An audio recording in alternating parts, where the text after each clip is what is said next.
मो कैलाश चंद्र नाथ अवसर प्राप्त सैनिक कल्याण संघ वासुदेवपुर संपादक। आज पूरा भारतवर्ष तार 28तम कारगिल विजय दिवस महा धूमधाम रे पालन करुच्ची। शहीद मानू आम मन पकाचु जो भारतीय जवान मानकर अदम्य साहस एवं तांकर बलिदान से जो नमूना रही जो कारगिल भली गोटे युद्ध को जोटा कि बहुत कठिन परिस्थिति से माने युद्ध करी आमर सीमा को सुरक्षित करिसेंती आमे जाफल कि आमे राति शांति रही पारुछु। तेणु से भली दुर्दश पराक्रमी सैनिक मानकर जो बलिदान फल ये सब संभव हो पार्टी। तेणु से बलिदान को आम पुणी मन पकई ये अवसर प्राप्त सैनिक कल्याण संघ आज महा धूमधाम रे से जिनटा को पालन करुचे।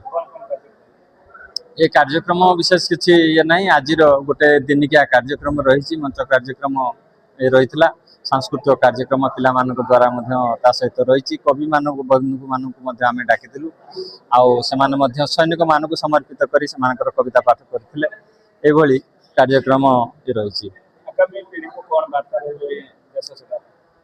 देश रहिले आमे रहिबा तेणु देशर सुरक्षा सर्वोपरि इवेन भगवान को ठारू प्रथम नंबर जदि आसो मातृभूमिर जो सुरक्षा और मातृभूमिर प्रीति कथा ही आसो। तेणु सर्वप्रथमे माटी माँ को आम भल पाइबा तापर जाकि ईश्वर। तेणु माटी माँ जो सुरक्षार आम समस्ते सतत चेष्टित रहिबा केवल जे यार सुरक्षार जिम्मा जे आम देशर सैनिक भाई मान हाथ में अच्छी ता नुहे आम साधारण नागरिक हिसाब से आमर बहुत बड़ कर्तव्य रही आम सचेतनता जिनस रही आम सचेतन है निज भागर जो नागरिक हिसाब से काम करने कथा से करवा उचित।